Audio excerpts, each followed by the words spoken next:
The elevator door slid open with a whisper of engineered precision, revealing the marble and gold interior of the Hotel Principe di Savoia executive level. I stepped inside, my fingers still trembling slightly from the tension of the meeting I had just concluded with the Calabrian associates. The scent of expensive cologne, something woody with notes of bergamot, clung to my custom Brioni suit as I pressed the button for the penthouse floor. The doors began to close when a hand shot through, triggering the sensor. They reopened to reveal a couple, and my entire world tilted on its axis. Isadora. 8 months. 8 months since I had signed those divorce papers with a fountain pen that cost more than most people cars. My signature brutal and final across the bottom of documents that severed us legally, if not emotionally. 8 months since I had told her, with calculated coldness, that she did not belong in my world, that her soft heart and artistic sensibilities had no place beside a man whose business required decisions she could never understand or accept. She stood there in a champagne-colored silk dress that moved like liquid against her skin. Her dark hair swept up in a way that exposed the elegant line of her neck. The neck I used to kiss in the quiet hours before dawn when neither of us could sleep. But it was not her appearance that drove the air from my lungs. It was the man beside her. He was tall, impeccably dressed in a dove-gray suit that screamed Middle Eastern royalty, his hand resting with casual possession at the small of her back. And Isadora, my Isadora, was laughing at something he had just said, her face tilted toward his with an ease that made my chest constrict. Her eyes met mine as they entered the elevator. For a fraction of a second, I saw something flicker in those amber depths. Recognition, certainly, but nothing else, no anger, no hurt, no residual longing.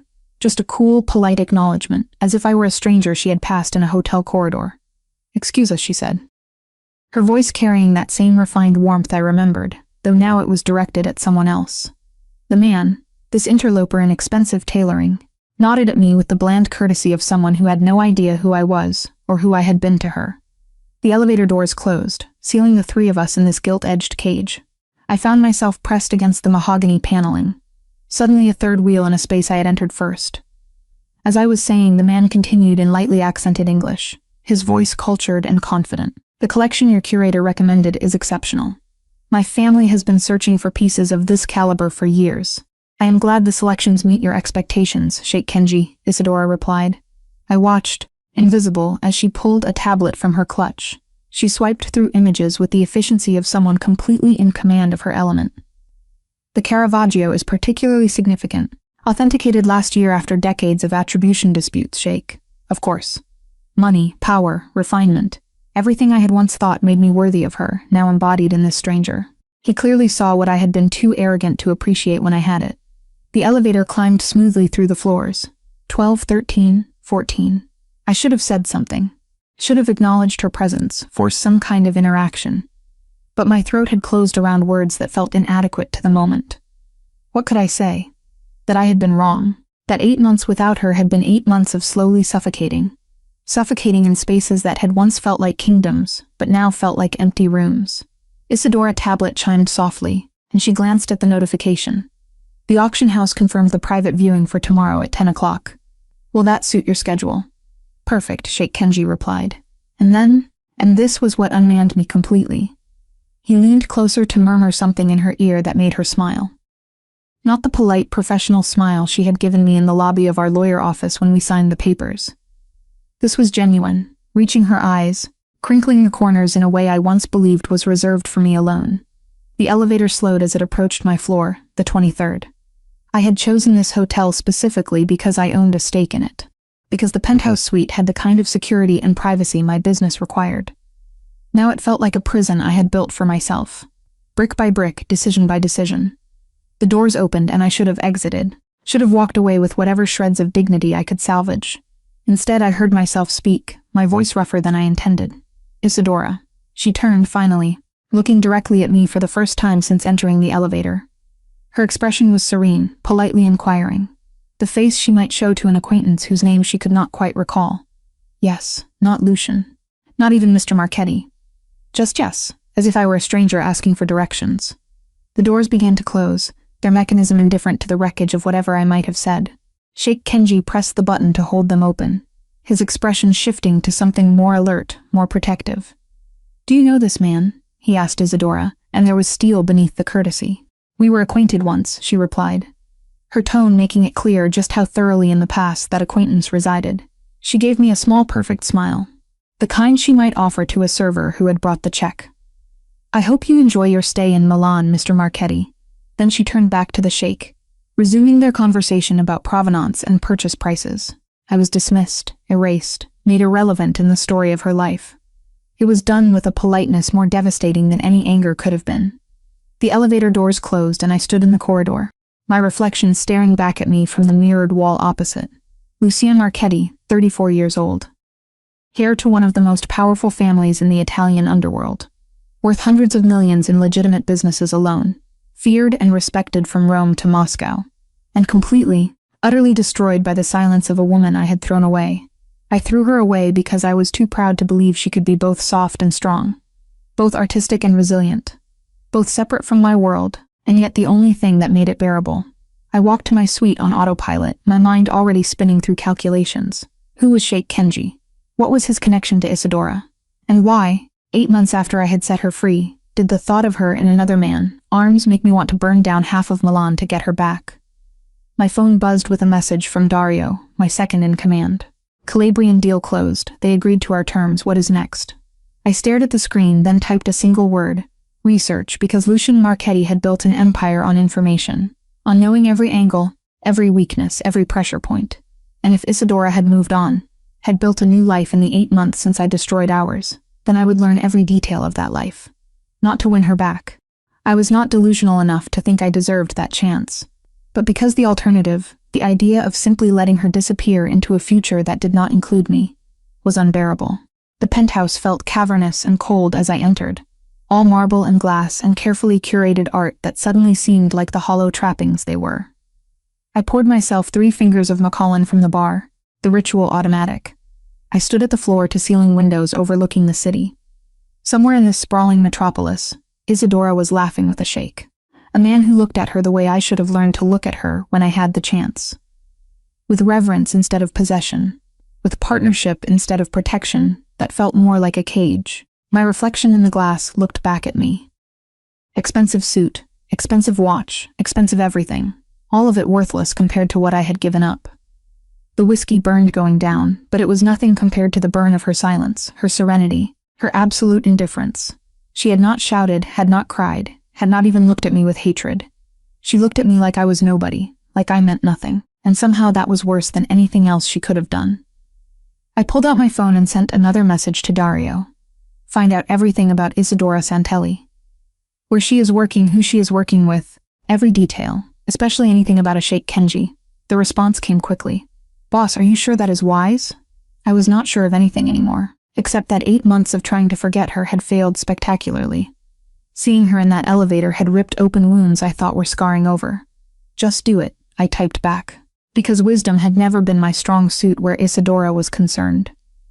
From the moment I met her in that gallery in Florence, her explaining the symbolism in a Botticelli to a group of enraptured tourists, I was hooked. Her passion for art lighting her up from within. I had wanted to own that light, to keep it for myself. And when I could not reconcile her softness with the hardness my world required, I had done what I always did with problems. I eliminated the variable. I divorced her, told myself it was for her own good, and spent 8 months pretending I had made the right choice. Now, watching the city lights blur through the expensive glass of my expensive prison, I finally admitted the truth I had been avoiding since I signed those papers. I had made the worst mistake of my life, and I had no idea how to fix it, or even if it could be fixed. But I knew one thing with absolute certainty. I could not let her go again, not without trying. Not without fighting for something I was too arrogant to fight for when it mattered. The question was whether she would give me the chance. Or whether her silence, that devastating, dignified silence, would be her final answer. The information came in faster than I expected. Dario Network was efficient, built on years of cultivating contacts in every corner of European society, legitimate and otherwise. By morning I had a complete dossier on Isadora life since our divorce. Reading it felt like discovering I had known nothing about the woman I married. Isadora Santelli, 29 years old, was now the most sought-after independent art curator in Europe. Not working for a gallery or museum, she had built her own consultancy. She advised private collectors and institutions on acquisitions, authentications, and sales. Her client list read like a who is who of old money and new power. Russian oligarchs, American tech billionaires, Middle Eastern royalty. Sheikh Kenji al-Rashid was a Qatari prince, heir to a petroleum fortune, and a passionate collector of Renaissance art. He had hired Isadora 6 months ago.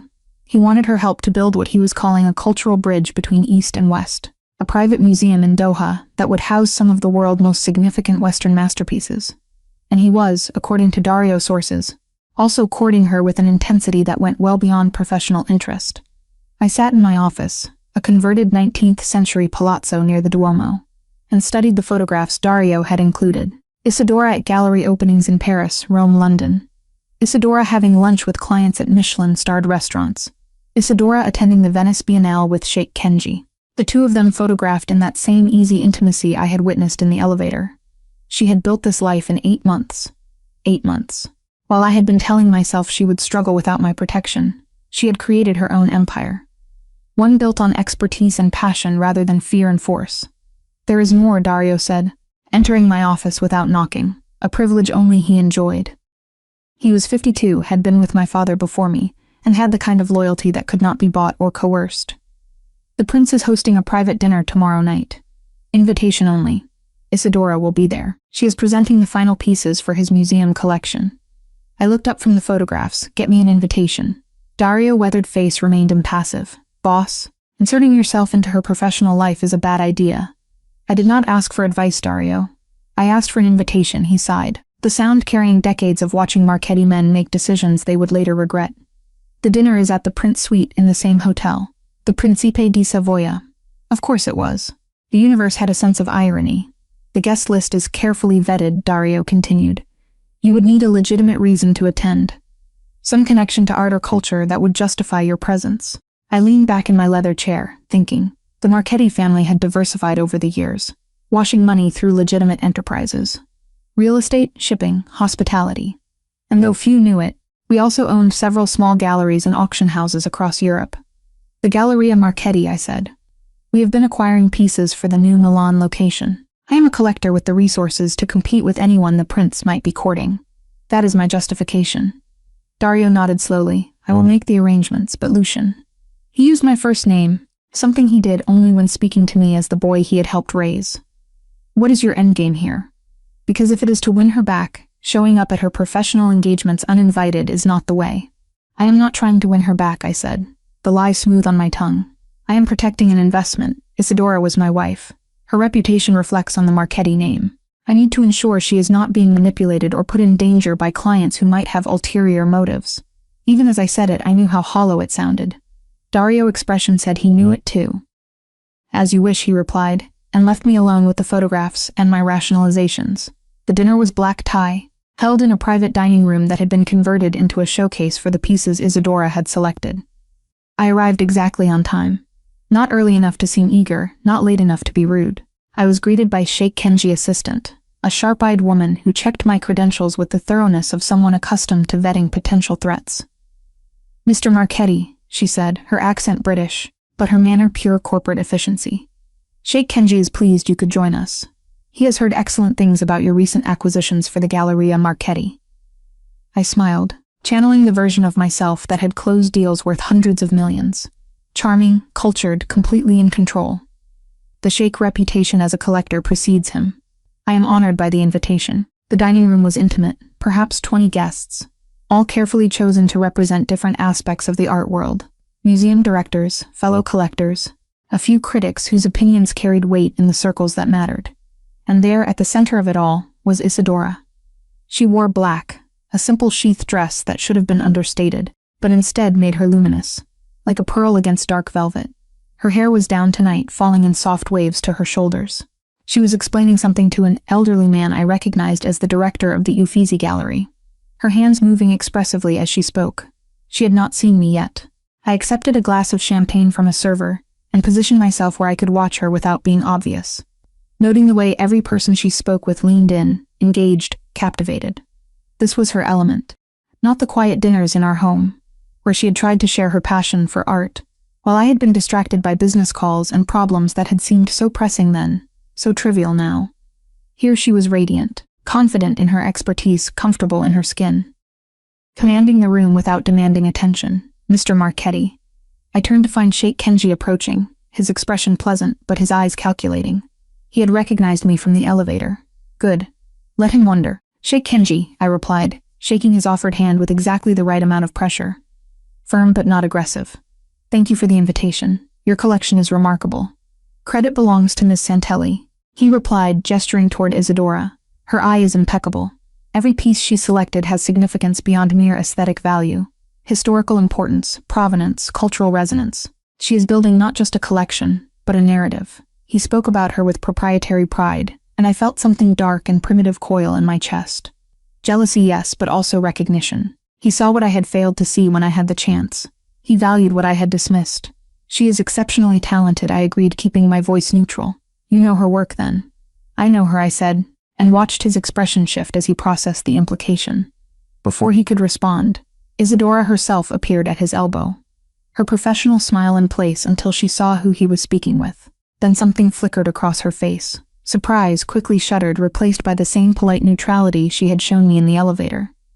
Lucian, she said, and my name in her voice after 8 months of silence was both a gift and a knife. I did not realize you would be attending this evening. A last-minute addition to the guest list, I replied, matching her formal tone, even as everything in me wanted to pull her aside, to demand answers, to ask why she looked at me like I was a stranger. The Sheikh collection has garnered significant attention in art circles. I could not pass up the opportunity to see it for myself. How thoughtful, she said, and her smile did not reach her eyes. Sheikh Kenji, if you will excuse me. I should check on the final presentation arrangements. She slipped away before either of us could respond, moving through the crowd with practiced grace, and I was left with the Sheikh, who was now regarding me with considerably more interest. You were married, he said. Not a question, a statement. 8 months ago we divorced amicably. His eyebrow lifted slightly at the last word, as if he doubted its accuracy. And yet you have come to an event where she is the featured consultant. As I said, her work has garnered attention. The art world is smaller than people realize, Sheikh Kenji. Our paths were bound to cross eventually. Indeed. He studied me with the same intensity I had seen in the photographs. The look of a man accustomed to assessing value, whether of art or of people. Miss Santelli has not mentioned you. The words landed like a blow, though his tone was merely observational. Of course she had not mentioned me. Why would she? I was the past. She had moved beyond the mistake she corrected. She is professional, I said. I would expect nothing less. Dinner was announced, and we moved to the table, a long expanse of white linen and crystal that glittered under the chandeliers. I found myself seated, by design or coincidence, directly across from Isadora. Sheikh Kenji was at the head of the table, positioned so he could observe everyone. I realized this entire evening was a performance, a way for him to showcase not just his collection but his curator, his acquisition. Throughout the meal, Isadora discussed each piece with expertise and passion, explaining why it mattered, why it belonged in the collection, how it connected to the larger narrative the Sheikh wanted to build. I listened to her voice, watched her hands move, memorized the way she tilted her head when considering a question.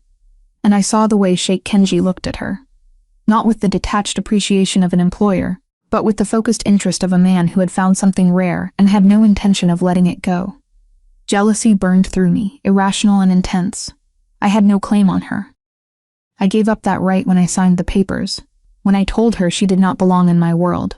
But watching another man covet what I had thrown away was a special kind of torture. When the meal concluded and guests began to circulate again, I waited until Isadora was momentarily alone. She was examining one of the paintings hanging on the far wall. A small Raphael Madonna, exquisite in its delicacy. Beautiful, I said, approaching carefully, as one might approach something wild that could bolt at any moment. She did not turn. The Sheikh has excellent taste. He has an excellent curator. Now she did turn, her amber eyes meeting mine with that same devastating neutrality. Was there something you needed, Lucian? The directness caught me off guard. The Isadora I had known had been softer in her speech, gentler in her confrontations. This version was armor-plated in politeness, and I did not know how to penetrate it. I wanted to congratulate you, I said, on your success building a consultancy in less than a year. That is remarkable. Thank you. 2 words, polite final, offering nothing. Isadora, Miss Santelli, if you do not mind, we are in a professional setting. The correction was delivered without malice, which somehow made it worse. I searched her face for any sign of the woman I married. The one who used to wake me in the middle of the night to share some insight about a painting, who left post-it notes with art historical jokes on my bathroom mirror, who had looked at me like I was her entire world. All I saw was a successful, self-possessed woman who had moved on. "Of course," I said. "Miss Santelli. I apologize for the familiarity." She nodded, accepting the apology with the same grace she might accept a compliment from a stranger. Then she excused herself and returned to Sheikh Kenji's side, leaving me standing alone in front of a Madonna, who seemed to observe my failures with sympathetic eyes. I left shortly after, unable to stomach watching Isadora and the Sheikh together any longer. But as my driver navigated the late-night Milan traffic, I made decisions. If Isadora had built a new life, a new career, a new identity separate from me, then I would understand every aspect of it, not to destroy it. I had caused enough destruction. But to know her again, this new version she had become. And if Sheikh Kenji, or anyone else thought they could claim her without challenge, they would learn that Lucian Marchetti did not concede territory he valued, even if that territory was a woman heart he had once broken. Even if she had made it clear, without ever raising her voice or shedding a tear, that he had no right to fight for it. I pulled out my phone and texted Dario. "I need a comprehensive report on every client Isadora is currently working with, every auction she is attending, every gallery opening on her calendar. And I want to know more about Sheikh Kenji, his interests, his weaknesses, his intentions toward her." The response was immediate. "Boss, this is stalking territory." I stared at the message, then typed back. "No, this is intelligence gathering. There is a difference." Even as I sent it, I knew the line I was crossing. I knew that what I was doing was obsessive, potentially destructive. But I could not stop. 8 months of her absence had taught me nothing, except that I could not live without her. And if she would not speak to me, would not acknowledge our history, would not give me a chance to explain or apologize or beg, then I would make her notice me another way, whatever it took.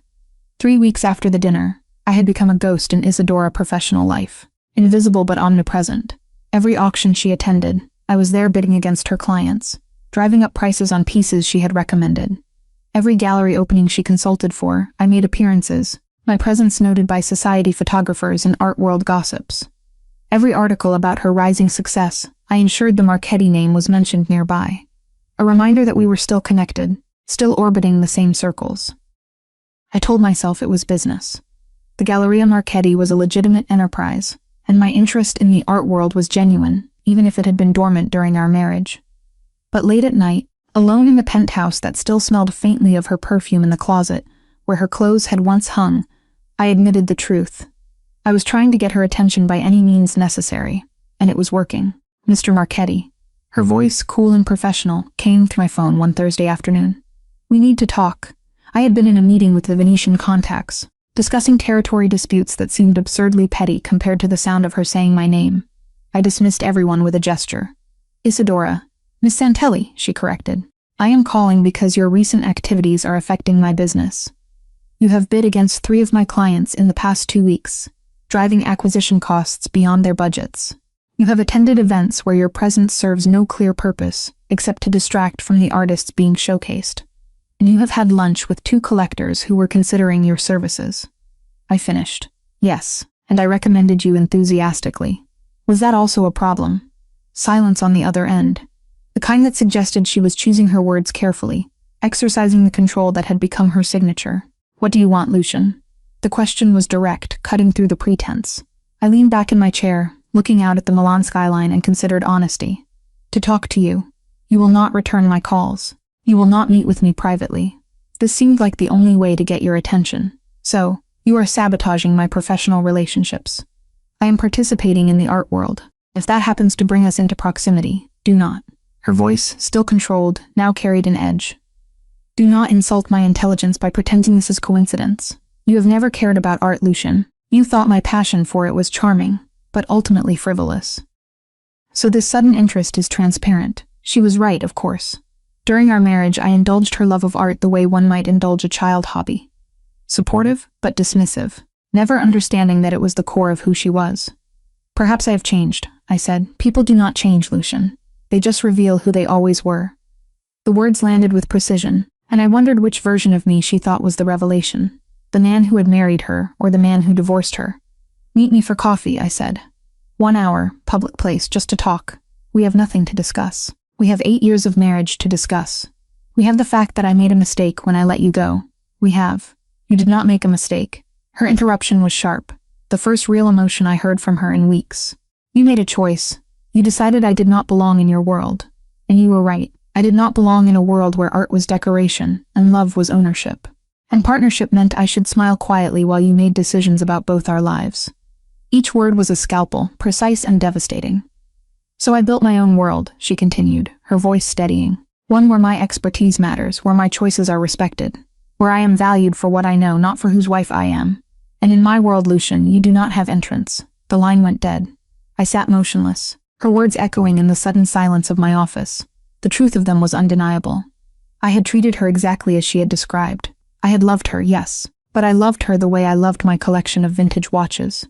Beautiful things to be protected and possessed. Not partners with their own agency and ambitions. My phone buzzed with a message from Dario. The Vienna auction is tomorrow. Isadora will be there representing the sheikh. Do you still want me to arrange your attendance? I stared at the message for a long moment, then typed, "No, cancel it." Because if I had learned anything from that phone call, it was that my current strategy, inserting myself into her professional life, using my resources to create proximity, was achieving the opposite of what I wanted. I was not getting closer to her. I was pushing her further away. I needed a different approach. Not force, not manipulation, not the tactics that had served me well in business, but had destroyed my marriage. I needed to actually change, not just claim to. Over the next month, I withdrew from Isadora orbit entirely. No more auction appearances, no more gallery openings, no more carefully orchestrated coincidences designed to remind her I existed. Instead, I did something I had never done before. I educated myself. I hired Dr. Alessandra Ricci, a professor of art history at the University of Milan. I hired her to teach me what Isadora had tried to share during our marriage, and I had been too arrogant to learn. We met 3 times a week, and she walked me through centuries of artistic evolution, explaining not just who painted what and when, but why it mattered. How art reflected culture, challenged power, preserved memory, gave voice to the silenced. Why this sudden interest? Dr. Ricci asked during our 4th session, her shrewd eyes studying me over her reading glasses. Art history is not typically the passion of men in your profession. I am trying to understand someone I failed to understand when it mattered, I replied honestly. She nodded, seeming to accept this. The people we fail to understand are often the ones teaching us the most important lessons, if we are willing to learn them. I learned. I spent hours in the Pinacoteca di Brera, standing before paintings I had passed 100 times without seeing. I read the books that lined Isadora's side of our home library, the ones I had never opened. I listened to lectures, attended symposiums, began to grasp the language she had spoken fluently while I had nodded along, comprehending nothing. And slowly, painfully, I began to understand what I had lost. Not just a woman, but an entire dimension of existence I had been too blind to perceive. Dario watched this transformation with the weary concern of someone who had seen me obsess before, but never like this. "Boss," he said one evening, finding me in my office at midnight, surrounded by auction catalogs and provenance research. "This is not healthy." "What is not?" "Whatever this is," he gestured at the papers covering my desk. "You are not trying to win her back. You are trying to become someone you are not." "Maybe I am trying to become someone I should have been all along." He shook his head. "Lucian, you are who you are. That is not going to change because you can now identify a Caravaggio from across a room." "Then what do you suggest?" I snapped. Frustration bleeding through my carefully maintained control. That I just accept that I destroyed the best thing in my life, because I was too stupid to see its value. I suggest you accept that some things once broken cannot be fixed. That some people, once they leave, do not come back. That maybe the kindest thing you can do for Isadora is let her build her life, without you haunting the edges of it. His words were pragmatic, rational. Everything I would have said to someone else in my position. And I rejected them completely. "I cannot," I said simply. "I cannot let her go. Not without trying everything. You have tried everything. You have inserted yourself into her business. You have tried to talk to her. You have." "I have not tried actually changing," I interrupted. "Actually becoming someone worthy of her. Someone who understands what she loves and why it matters. Someone who sees her as a partner, not a possession. And you think learning about art history will accomplish that?" "It is a start." "A start toward what, Lucian?" "She has made it clear she has moved on." "The sheikh is a client," I said, though I had no evidence of this beyond desperate hope. "Nothing more. You do not know that. I know Isadora. She does not confuse professional relationships with personal ones.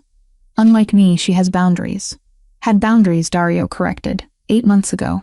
"People change, especially after they have been hurt, especially when someone better comes along." The implication that Sheikh Kenji might be someone better landed like a physical blow. because it was probably true. The sheikh was cultured, appreciated art, treated Isadora with the respect I had failed to show.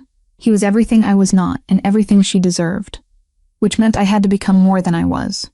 Not to compete with him, but to be worthy of even asking for a second chance. I need you to arrange something, I told Dario quietly. Anonymously, he raised an eyebrow. What kind of something? There is a young artist in Isadora network, Marco Bellini.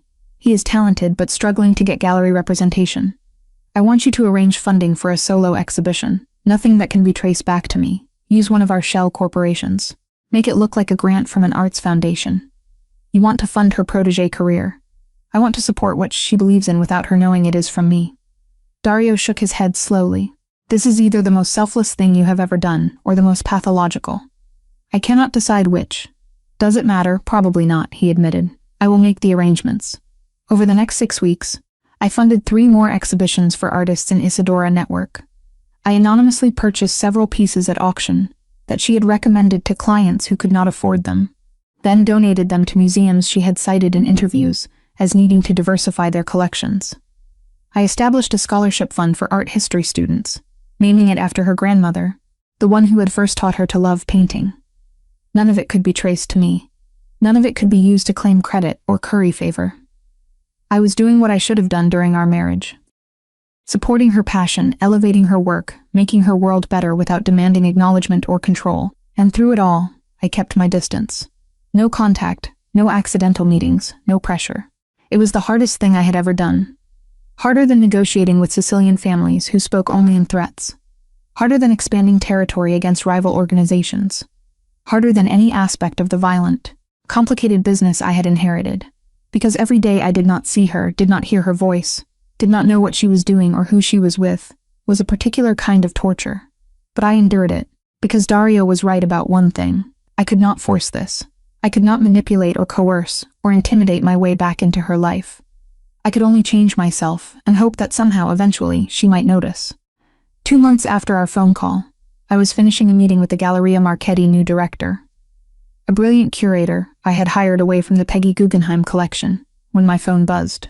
Isadora's name appeared on the screen and my heart stopped. Can you meet me? The text read, there is something we need to discuss. Tomorrow, 3 p.m., Café Verde. I stared at the message for several seconds, rereading it to confirm it was real, that I had not conjured it from desperate wishful thinking. Then I replied, I will be there. Café Verde was Isadora's choice, and that told me everything. It was a small establishment near the Brera district, frequented by artists and students. Worlds away from the high-end venues where our previous encounters had occurred. Neutral ground, but ground she controlled through familiarity. I arrived 15 minutes early, which was unlike me. I was a man who made others wait, who used punctuality as a power play. But this was not a negotiation. This was Isadora, and the usual rules did not apply. She appeared exactly at 3, wearing jeans and a cream sweater, her hair in a simple ponytail. She looked younger than at the formal events. More like the woman I had married before I turned our relationship into a series of performances and power struggles. Thank you for coming, she said, sliding into the chair across from me. A waiter appeared and she ordered an espresso without consulting me, which was oddly reassuring. She was not trying to manage my comfort, was not performing for me. I was not sure you would actually show, she admitted once the waiter left. After everything, I will always show up for you, I said, then immediately regretted the presumption. I know what you meant. She folded her hands on the table, and I noticed she was not wearing rings. She had worn them during our marriage, a collection of vintage pieces she found at estate sales, each with a story she had shared with me while I only half listened. Now her fingers were bare. I have been hearing things, she said, about anonymous funding for emerging artists, about collections being donated to museums, about scholarships established in my grandmother's name. My chest tightened. I had been so careful to keep it untraceable, to ensure she would not know. I am not sure what this has to do with me, I said carefully. Lucian. She said my name with a mixture of exasperation and something that might have been amusement. I have spent my entire professional life researching provenance, tracing ownership through layers of deliberate obscurity. Did you think I would not eventually trace the shell corporations back to Marchetti Holdings? I had no response to that. She had outmaneuvered me with her own expertise, which was somehow both humiliating and impressive. Why, she asked, why fund my artists, donate to my causes, establish scholarships in my family name? What is the endgame, Lucian? The espresso arrived, providing a momentary reprieve. I watched her add sugar, stir precisely 3 times. The same ritual I had witnessed 1,000 mornings during our marriage. And I realized there was no point in strategy or deception. There is no endgame, I said. Or if there is, it is the hope that maybe eventually you will believe I have changed. People do not change, you said that before. But what if you are wrong? What if people can learn, can grow, can become better versions of themselves? She sipped her espresso, studying me over the rim of the cup. And you think you have become a better version of yourself. I think I am trying to. I have spent the past 3 months learning everything I should have learned when we were married. About art, about culture, about why these things matter. Not to impress you or win you back, but because I finally understand that I failed you. Not just as a husband, but as a person who claimed to care about you, while never bothering to understand what you cared about. She set down her cup carefully. You hired Dr. Ricci. It was not a question, and I realized Isadora network in the Milan art world must have informed her of my educational endeavors. I did. Because you tried to share your passion with me for 8 years, and I was too arrogant to listen. Because I wanted to understand what I dismissed. Because I stopped choosing words carefully. Because loving you meant I should have loved what you loved, not just tolerated it. Loved. She focused on the past tense. Past tense. Love. I correct tense. Continuous tense. However grammar works, that has not changed. She was quiet for a long moment, her fingers tracing the rim of her cup in patterns I had once known by heart. You hurt me, she said finally, her voice soft but clear. Not with violence or cruelty in the traditional sense, but with dismissal. With making me feel like everything I valued was frivolous compared to your world. With loving me, but not respecting me, which might be worse than not loving me at all. Each word was a blade, but I deserved every cut, I know. And you think funding some exhibitions and taking art history classes fixes that? No. I met her eyes. I think it is the beginning of trying to become someone who would not make those mistakes again. Someone who sees you as an equal, not an acquisition. Someone who understands that your world has just as much value as mine. Probably more. She laughed, but without humor. Probably more. Still measuring, still comparing. Even in your apology, Lucian, you cannot help but rank things. She was right, and the realization was like ice water. Even in trying to change, I was falling back into old patterns. You are right, I said. I am sorry. Your world has value, period. Not in comparison to anything else. It has inherent value because it matters to you. Because art matters. Because culture and beauty and meaning matter. I should have seen that from the beginning. She searched my face and I let her look, hiding nothing. I let her see the regret, the longing, the desperate hope that maybe this conversation was leading somewhere other than final closure. Sheikh Kenji asked me to marry him, she said abruptly. The world tilted. I had known this was possible, probable even, but hearing it stated so baldly was different from knowing it theoretically, and I managed to ask, though my voice sounded distant to my own ears, and I told him I needed time to think about it. Not yes. Not yet. The relief was dizzying. He is a good man, she continued. He respects my work. He values my expertise. He is building something beautiful in Doha and he wants me to be part of it. Not as a wife who stays home, but as a partner who helps shape his cultural vision. Everything I should have offered her and had not. He sounds perfect for you, I said. The words costing me everything. He does he not? She smiled, but it was sad. Everything I thought I wanted, everything you were not. Then why have you not said yes? She was quiet for so long I thought she would not answer. When she finally spoke, her voice was barely audible over the cafe ambient noise. Because I do not love him, I respect him. I enjoy working with him, but I do not love him. And after being married to someone I loved but who did not respect me, I am not sure I can marry someone I respect but do not love. Hope, dangerous and fragile, flickered to life in my chest. Isadora, do not. She held up a hand. Do not say anything. I did not tell you this to give you hope or to invite you back into my life. I told you because you asked why I have not accepted his proposal. And I am trying to be honest about everything. Then let me be honest too, I said. I made the worst mistake of my life when I let you go. Not because I lost a wife, but because I failed you. I failed to see what I had, to value it, to cherish it, and I have spent 8 months trying to forget you, and 3 months trying to become someone worthy of even asking for forgiveness. Is that what you want? Forgiveness. I want you, I said. I want another chance. I want to show you that I can be the partner you deserved all along. But I know I have no right to ask for any of that. So yes, if forgiveness is all you can offer, I will take it. I will take whatever you are willing to give. She stood then, gathering her bag, and panic seized me. This could not be how it ended, with her walking away while I had finally been honest. I need to think, she said. About a lot of things. About Kenji's proposal. About your transformation, if that is what it really is. About what I want for my future. Can I see you again, I asked, just to talk. I do not know if that is wise. Probably not. I agreed, but I would like to try anyway. She looked at me for a long moment, her expression unreadable. Then she nodded once.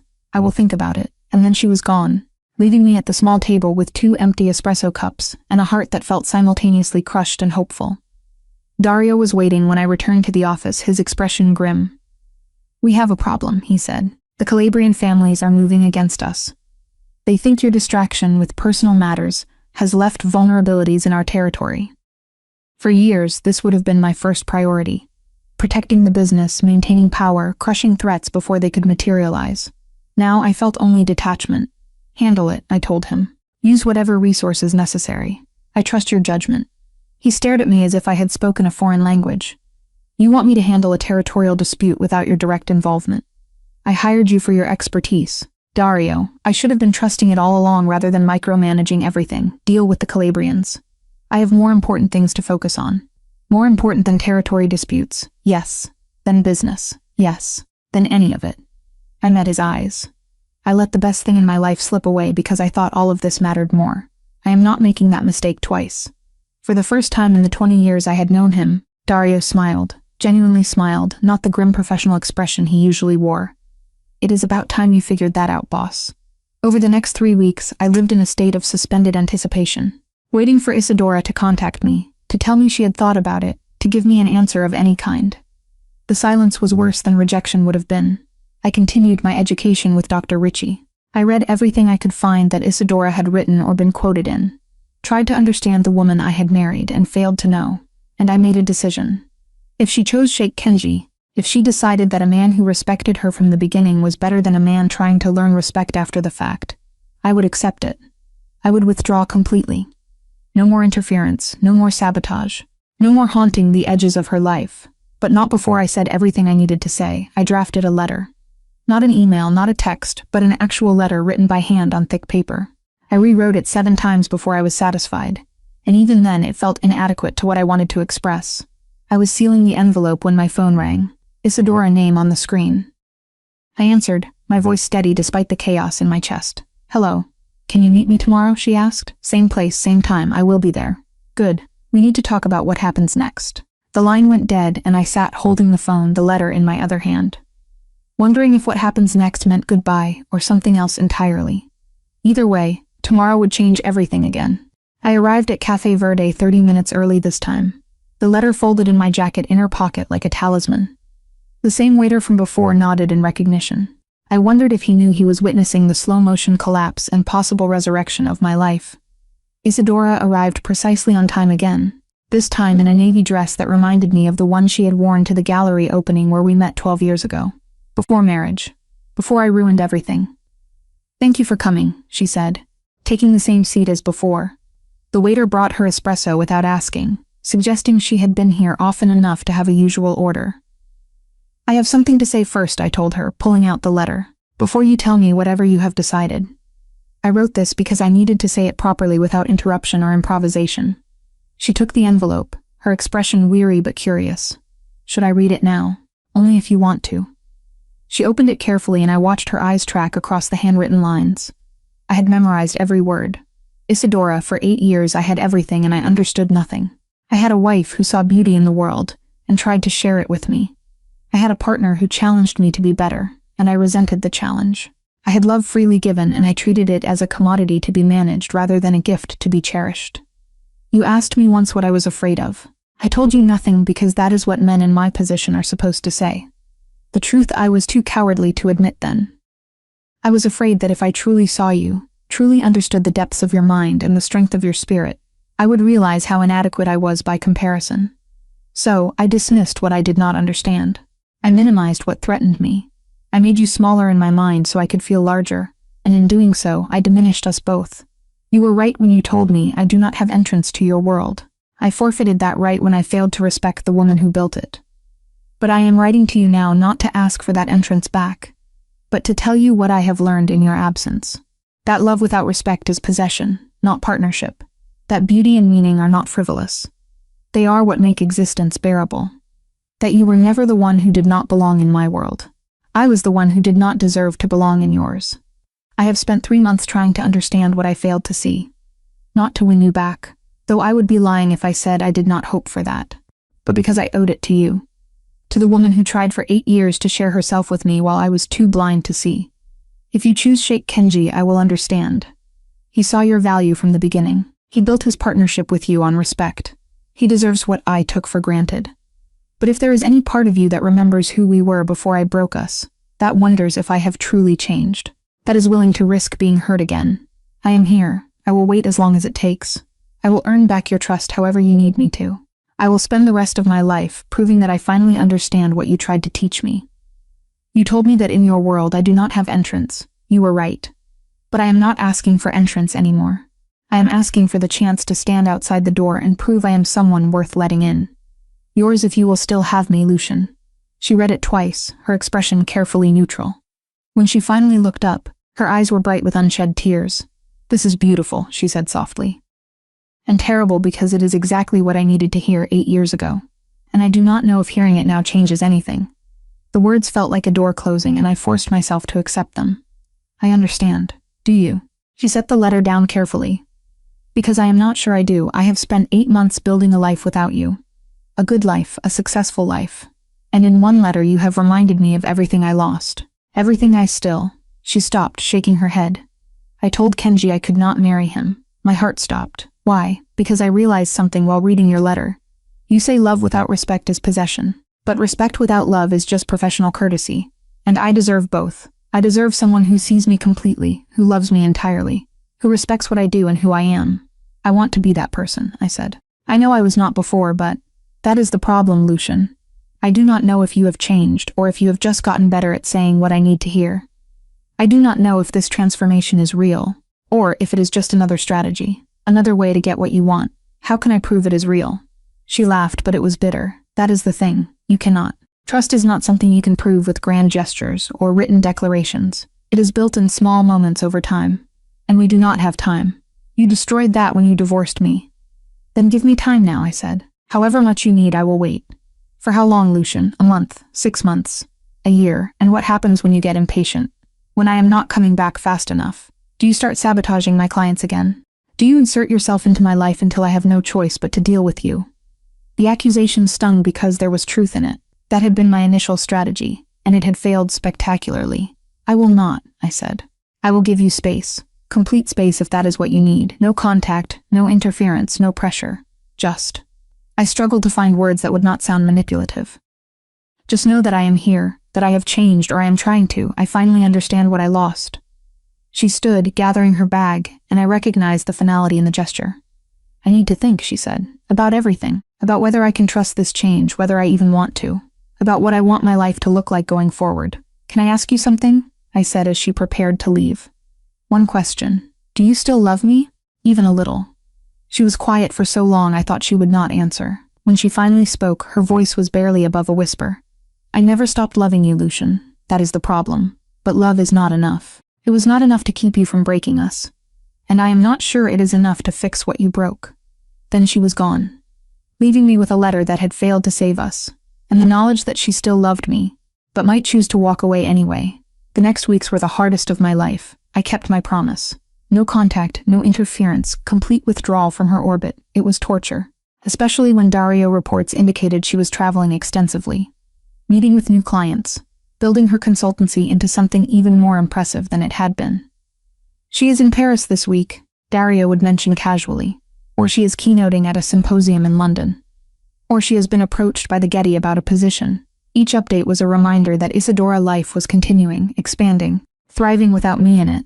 I focused on my own transformation, not as a strategy to win her back, but because I had committed to it, and because somewhere in the process, I discovered I genuinely valued what I was learning. Dr. Ricci and I finished our sessions, but I continued studying on my own, visiting museums not because Isadora might be there, but because I was beginning to understand what she tried to teach me. That art was not decoration or investment, but meaning made visible. 2 months passed with no word from her. I was beginning to accept that her silence was her answer when my phone rang at 2 o'clock in the morning. Unknown number. I almost did not answer. Lucian. Isadora voice, shaking and urgent. I need help. I was on my feet instantly, every protective instinct roaring to life. Where are you? What is wrong? I am at the hospital, Villa. Maria, there was an accident. Someone tried to force me off the road. I am okay, just shaken. But the police are asking questions about whether I have enemies, and I did not know who else to call. I am on my way. Do not talk to the police until I get there. And Isadora. I grabbed my jacket, my keys already moving. Are you really okay? Are you hurt? Just bruised? Scared, Lucian. They were not trying to steal my car, they were trying to. Her voice broke, they were trying to hurt me specifically. Ice flooded my veins. I will be there in 10 minutes. Stay in the emergency room where there are people.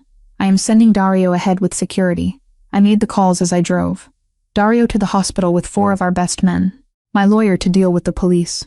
My contacts in the department to find out what they knew about the incident. By the time I arrived, Dario had established a perimeter, and my lawyer was already dealing with the detective asking questions.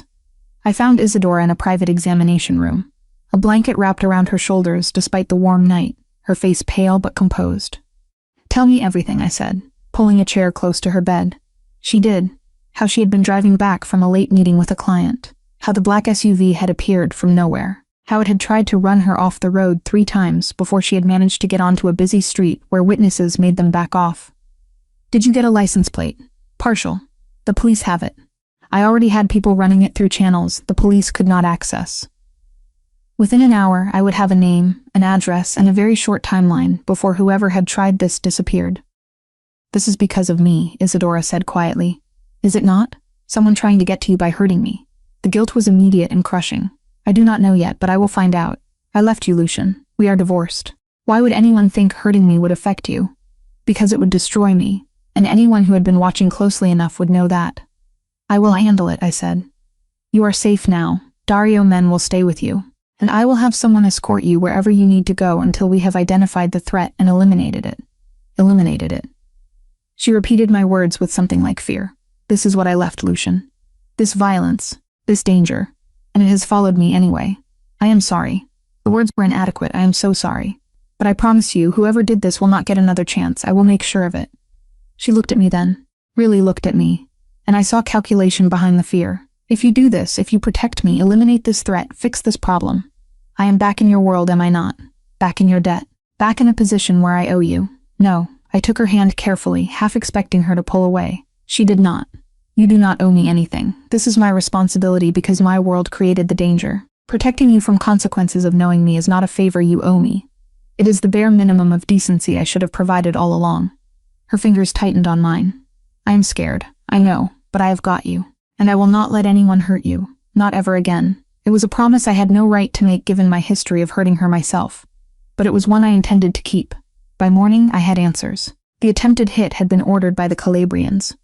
Retaliation for the territorial dispute Dario had handled in my absence. They targeted Isadora specifically because their intelligence had indicated she was my weakness. They were not wrong. How do you want to handle it? Dario asked, his expression grim. Retaliation? Negotiation? Or do we make an example? I looked at Isadora, who had finally fallen asleep in the hospital bed. Her face still too pale, one hand clutching the blanket like a shield. Negotiation, I said, surprising both of us. I will meet with them personally. We will draw new boundaries, and I will make it clear that Isadora is off limits. That anyone who touches her answers to me, regardless of our marital status. That is going to invite questions, Dario warned. About whether she is still important to you. Let them question. The answer is yes, she will always be important to me. And anyone who does not understand that is welcome to test my commitment to that statement. The meeting with the Calabrians was tense but productive. I offered concessions I would not have considered before. Territory I had fought for, revenue streams I had protected, in exchange for one inviolable agreement. Isadora Santelli was untouchable. Attack her and face the combined retaliation of every Marchetti resource. They agreed. Though their leader, a brutal man named Tommaso, studied me with something like amusement. You gave up a lot for an ex-wife, Marchetti. I gave up things that can be replaced for someone who cannot be. If you think that makes me weak, you are welcome to test that theory. He smiled, showing teeth. No need. I understand the value of priorities, and I respect a man who knows what he is willing to fight for. When I returned to the hospital, Isadora was awake, talking with Dario. It is handled, I told her. You are safe. The threat has been eliminated. Eliminated how, she asked carefully. Negotiation, agreement, protection. I did not elaborate on the cost. The territory I had conceded. The power I had traded for her safety, but Dario, damn him, did. He gave them the northern port access and the shipping routes we have been fighting over for 2 years, he told Isadora, in exchange for a promise that you are untouchable. She stared at me. You gave up, Lucienne. That was worth millions and you are worth more.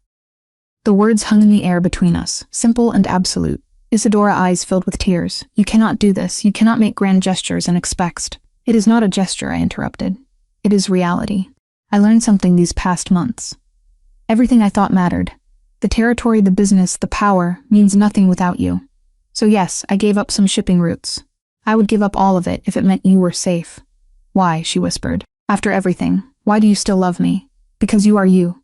Because 8 years of marriage and 8 months of separation taught me that everything I build means nothing if I cannot share it with the person who makes it worthwhile. Because I am done pretending I can live without you. She was crying openly now, and I wanted to hold her but was not sure I had the right. I am so tired of being angry, she said through tears. So tired of protecting myself from you, but I do not know if I can trust this. Trust you, what if you change back? What if this is temporary? Then judge me by my actions, not my words. I have spent 3 months learning what you tried to teach me. I have spent the last 2 hours proving that you matter more than business.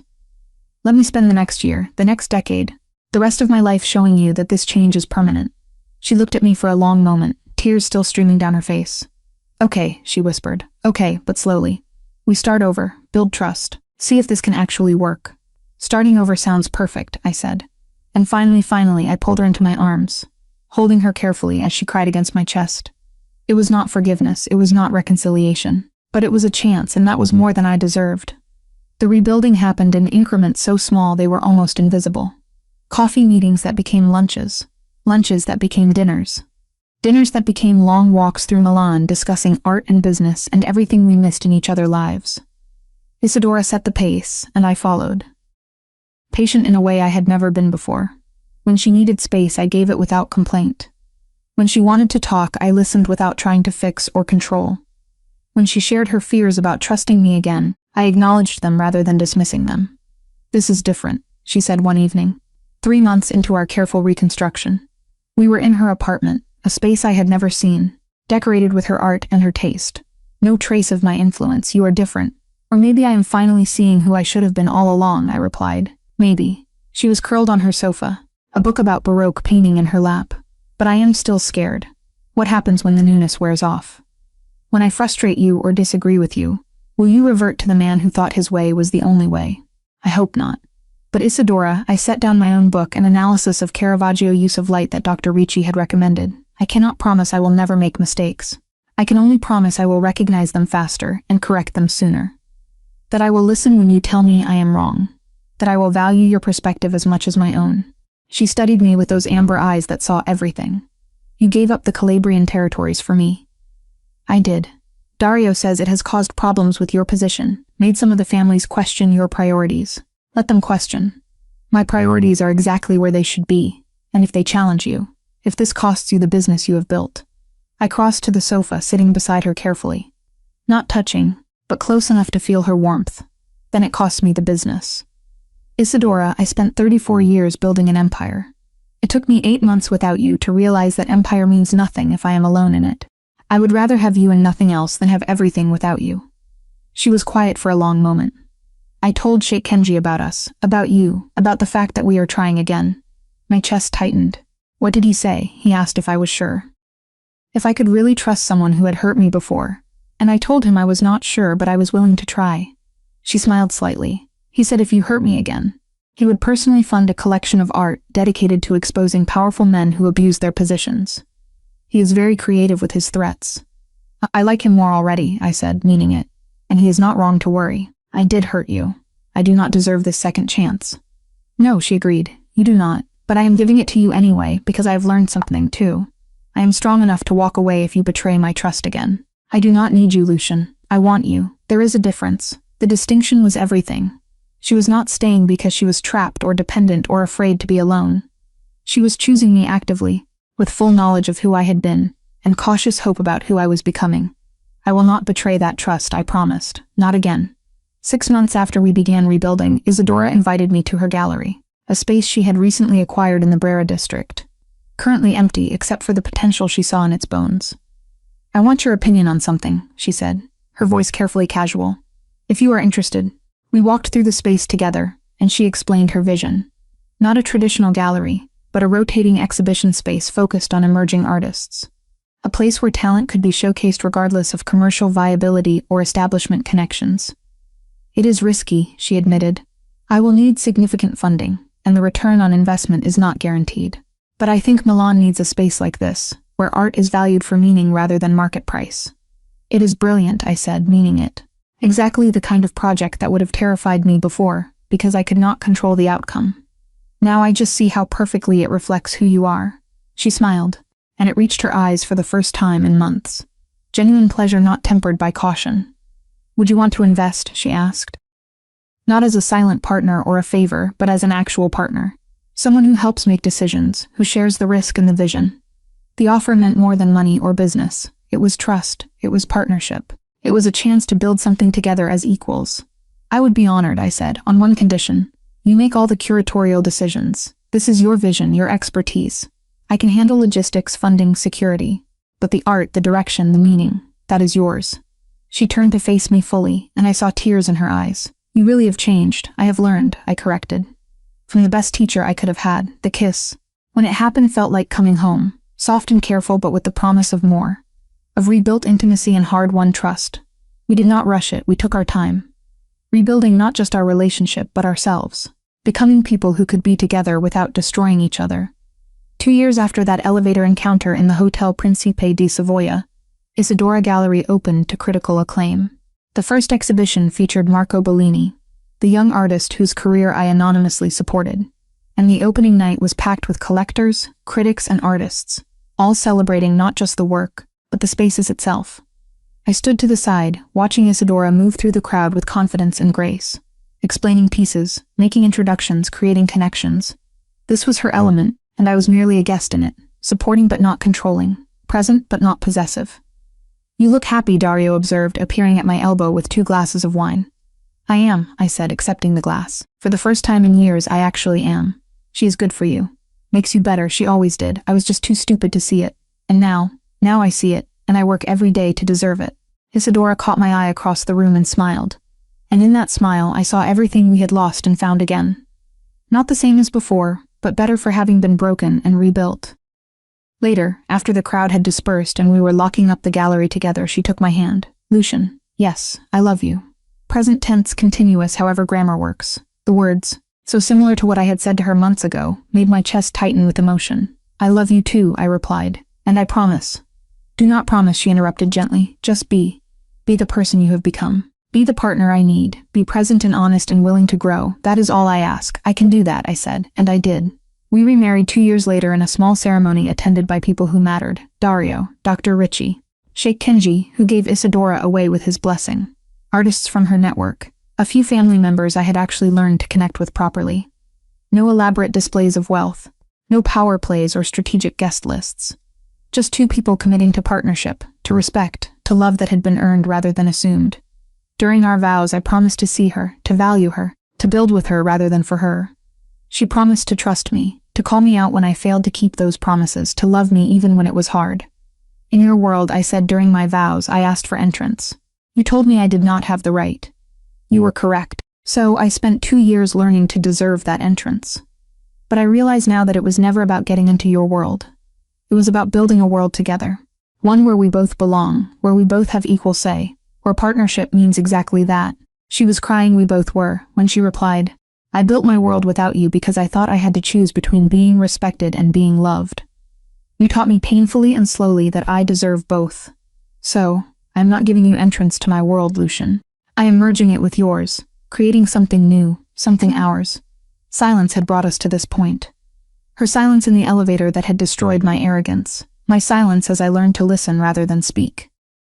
Our shared silence as we rebuilt trust one careful moment at a time. But this silence, standing before friends and family with our hands joined and our futures intertwined, was different. This was the silence of understanding, of completion, of 2 people who had finally learned what the other had been trying to say all along. I was 38 now, and Isadora was 32. We had lost years to my pride and ignorance. But we had decades ahead to build what we should have had from the beginning. A partnership based on mutual respect, shared passion, and love that had been tested and proven. "You may kiss your bride," the officiant said. And I did, sealing promises I fully intended to keep. Later, at the small reception in Isadora Gallery, surrounded by art she curated and people she had chosen, I found myself standing alone for a moment, watching my wife laugh with Sheikh Kenji about something only they understood. Dario appeared beside me. "Any regrets?" "Only that it took me so long to get here," I replied honestly. "But no regrets about this. Good, because she will leave you again if you mess it up." I know, and I did know, which was perhaps the best guarantee I could offer. The knowledge that her love was freely given and could be freely withdrawn, that I had to earn it every day through action rather than assumption. "Lucian." Isadora's voice pulled me from my thoughts. She extended her hand. "Come. There is someone I want you to meet. An artist from Prague who is doing incredible work with light and shadow. I think you will appreciate the Caravaggio influences." I took her hand, letting her lead me toward this new introduction, this new connection, this moment in the life we built together. In another life, I would have dismissed her enthusiasm or controlled the interaction, or found a way to assert dominance.